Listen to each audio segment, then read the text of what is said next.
What's up, Playboy?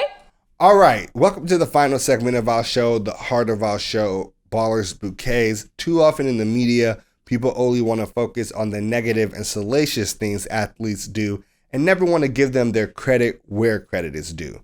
Here, we like to make a change. So, we're going to talk about something a little bit closer to home this time. And this particular story, this bouquet, is about being a black man and some of the things that you hear about yourself in the world growing up, see on TV, etc. And one of those things is that, for whatever reason, people believe that all black men are absent fathers or that all black men had absent fathers. And that's not necessarily the case. That's not, of course, we know that stereotypes are not indicative of an entire group of people, that everybody is different. It is what it is. So when Miami Heat guard Kendrick Nunn hears these stereotypes, he thinks the exact opposite things. He was raised by his single father in Chicago, and he currently now has full custody of his own son. When asked about this particular subject, Nunn said that when I hear things like that, I honestly just think that they haven't been exposed to good black fathers out there that are actually taking care of responsibilities and taking care of their children. There are single black fathers out there like that, and actually the first thing that comes to mind is my dad. There are single fathers out there that ain't doing good things. Nunn feels very, very strongly about the issue of perception of black men being single fathers, and to help change this perception, he has recently partnered with the National Basketball Players Association and a nonprofit organization called the Dovetail Project that helps men in Chicago who are single parents.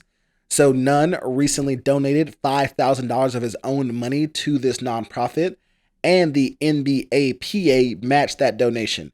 And for that work, he is our recipient of a big Ballers Bouquet.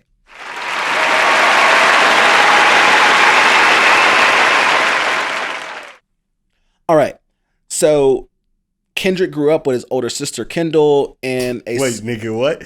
Kendrick and Kendall? Yeah. That took you by surprise? That's shocking. I always don't understand why parents do that. It's A lot of parents do that. Just give them the same name. It's like you couldn't think of two.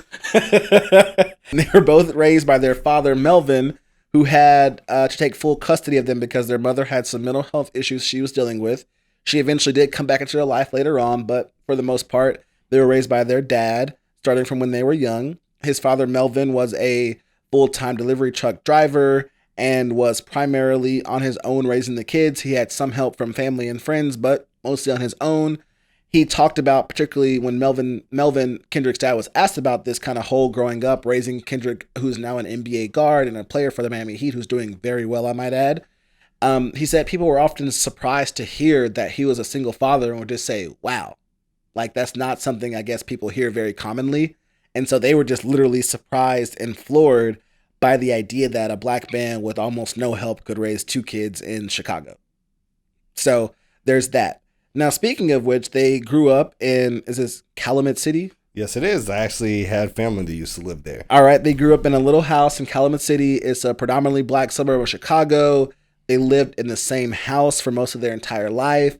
Melvin bonded with Kendrick and Kendall by playing basketball. And so that kind of formed the connection to where Kendrick is today. And there are all kinds of stories like this that are out there.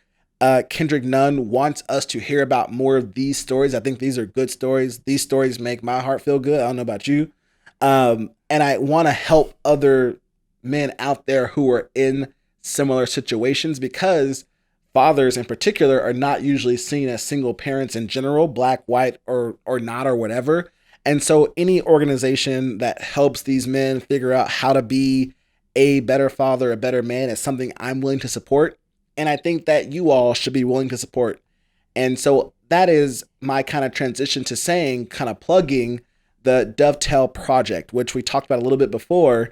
But this is a project or an organization that helps single fathers, particularly black and Hispanic single fathers between 17 and 24 years old. They give them the resources, both material and in support, to be better fathers and better men. For example, during COVID-19, the Dovetail Project helped single fathers basically stay at home by providing them resources like diapers and formula and all kind of things that they need. So if you want to help out single fathers and you particularly like hearing about the Dovetail Project, check out our Twitter Friday morning when we drop. Already tweeted out the link for you to be able to check out the Dovetail Project.